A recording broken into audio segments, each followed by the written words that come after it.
pada perang Timur Tengah. Kita sudah bersama dengan analis Lembaga Kajian Pertahanan Strategis, Adrianus Prima. Selamat malam, Mas Adri. Selamat malam Mas Ibrahim. Mas Adri, apakah ini dengan gugurnya para tokoh-tokoh penting Iran ini membuka peluang perdamaian atau justru semakin memperkecil peluang itu, meredakan konflik?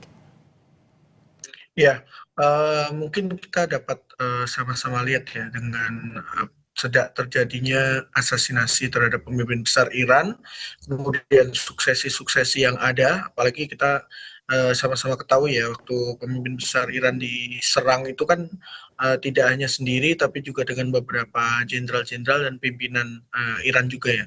Jadi memang Iran ini belajar dari perang sebelumnya tahun lalu itu sudah menyiapkan mekanisme suksesi. Jadi dengan adanya yang satu persatu diasasinasi itu tampaknya mereka masih punya calon-calon penggantinya.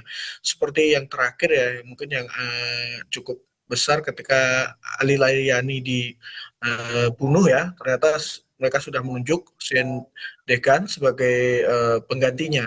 Dan kalaupun ini nanti akan terus berlanjut, mereka masih punya nama-nama lain yang mungkin kita sudah ini juga ada Hasan Rohani, Ali Akbar Salehi dan sebagainya itu kan masih ada juga di situ.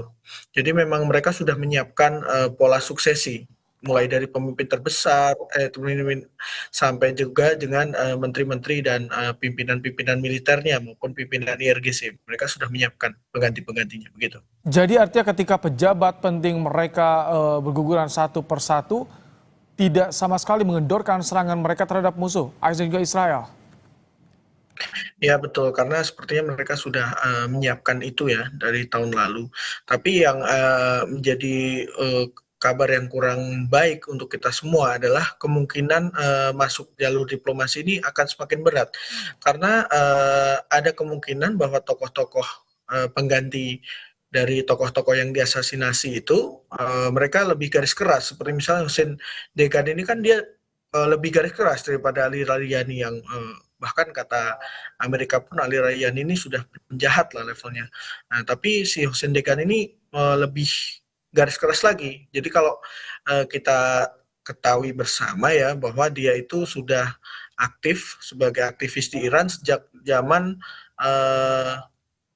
revolusi Iran terjadi, di mana dia juga ikut mengepung kedutaan Amerika Serikat dan bahkan dia dianggap berperan penting dalam pembentukan Hezbollah di Lebanon. Jadi ketika mereka membunuh Ali Larijani, mungkin mereka tidak mengira bahwa penggantinya adalah orang yang lebih garis keras, di mana jalur diplomasi nampaknya akan menjadi sulit. Apalagi dengan Iran sudah mengancam jauh-jauh hari, mereka akan melakukan retaliasi atau serangan balik jika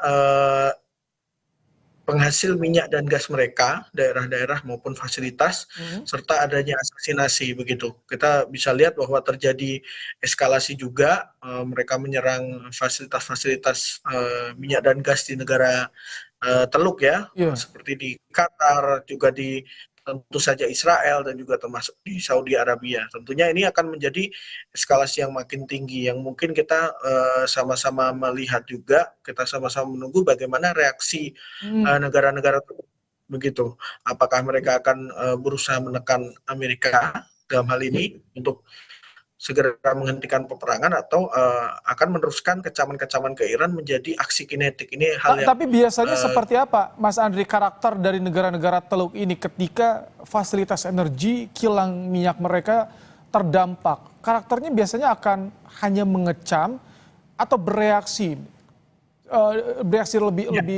lebih keras? Ya, kalau saat ini kita bisa lihat bahwa memang selama ini hanya sebatas mengecam ya. Karena mungkin juga sebelum-sebelumnya mereka juga menyadari bahwa serangan-serangan masih terbatas ke pangkalan Amerika yang ada di daerah negara-negara mereka. Tapi ada salah satu negara yang sampai mengusir atasnya pertahanan Iran ya. Ini mungkin salah satu hal yang baru karena sebelumnya mungkin tidak terjadi. Tetapi apakah mereka masih berani untuk sampai ke fase kinetik atau menyerang Iran ini masih menjadi hal yang sepertinya belum akan terjadi karena begini, kondisinya sekarang kita sama-sama mengetahui bahwa rudal penangkis udara stoknya masih sangat terbatas Jadi masih pada menunggu stok-stok rudal tersebut digeser dari mungkin dari Amerika, kontinental Amerika ya, dan juga dari yang kita tahu sama-sama dari Korea Selatan dan sebagainya itu. Oke. Kemudian kita juga masih menunggu juga negara-negara seperti Prancis yang sudah berjanji akan mengirimkan rudal-rudal defensif dan juga asetnya untuk melindungi negara-negara sahabatnya yang kebetulan ada pangkalan militer Prancis di sana seperti Hmm. di Qatar gitu. Eh, Itu kan tentu saja mereka tidak akan berani melakukan serangan ke Iran, negara-negara Teluk ini kalau mereka belum mampu melindungi wilayahnya sendiri begitu. Kalau dengan kondisi seperti ini, kapan perang akan mereda? Gejolak ini bisa segera ditangani. Kapan kira-kira, Mas Andri?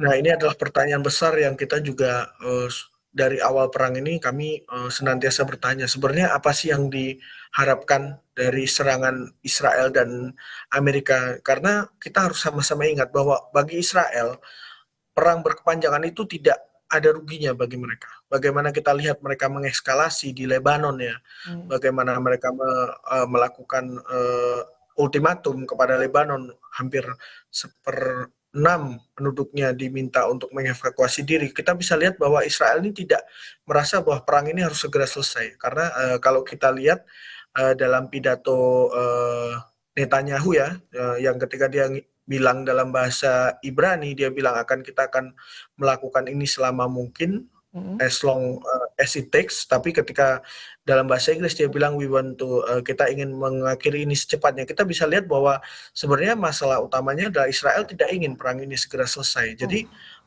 tentu saja kita harus menunggu bagaimana Amerika akan bersikap, karena Hmm. kita juga harus sadar bahwa negara Teluk sebenarnya itu mempunyai daya tawar yang cukup besar kalau Tapi untuk terhadap Iran Amerika. sendiri, mereka siap juga untuk perang jangka panjang. Ya, tentu saja seperti tadi disebut ya di segmen sebelumnya oleh Mas Ali Abbas bahwa sebenarnya ini adalah perang asimetris, di mana yang kecil itu melakukan satu dua serangan itu sudah dapat menunjukkan bahwa mereka belum kalah, apalagi dengan kondisi Selat Hormuz sekarang ya. Kita bisa lihat bahwa beberapa kapal yang sukses melewati Selat Hormuz itu nampaknya sudah meminta izin pada Iran. Jadi secara de facto beberapa negara itu sudah mengakui bahwa Selat Hormuz ini dikontrol oleh Iran. Oh. Jadi kalau dari sisi Iran itu selama setiap hari mereka masih bisa melakukan serangan, ya kekalahan itu belum terjadi. Oh. Beda dengan di sisi negara Teluk yang lain ya, mungkin mereka apalagi ekonominya tergantung pada minyak dan gas. Hmm. Apalagi kalau di Iran mungkin ini sudah seperti perang yang ideologi ya, atau Oh, perang suci lah kita boleh bilang ya, seperti mereka baik. sering beberapa kali bilang. Mas, Jadi mungkin mereka sudah siap dengan konsekuensinya perang Mas jangka Andri, panjang gitu. siapa sosok sentral yang bisa meredam perang ini, yang bisa menghentikanlah perang ini agar segera berakhir? Siapa sosok sentralnya dengan kondisi Iran saat ini? Ya, kalau di Iran sendiri kami rasa, kami semua merasa bahwa Iran ini hanya ini ya, mereka itu hanya bereaksi atas segala serangan-serangan yang ada. Tentu saja sangat sulit bagi Iran untuk menawarkan opsi diplomasi, apalagi kalau kita ingat apa poin-poin yang diminta Presiden Pezeshkian itu kan sebenarnya poin yang susah dipenuhi oleh Amerika, karena Iran pun sadar jalur diplomasi itu adalah jalur yang sulit karena berbagai perjanjian, berbagai diplomasi, ujung-ujungnya mereka diserang.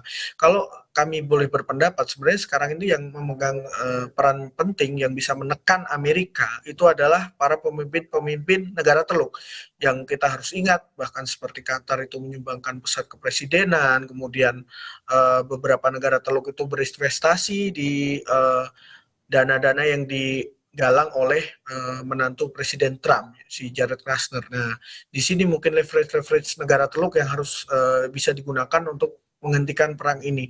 Karena kalau kita lihat dari sisi Israel, sebenarnya Israel tidak ada masalah perang ini terus berlanjut. Hanya Amerika yang bisa ditekan untuk menghentikan perang ini. Oke, Gitu. baik. Terima kasih Mas Adrianus Prima, analis Lembaga Kajian Pertahanan Strategis, telah menyampaikan pandangannya di program Kompas Malam hari ini.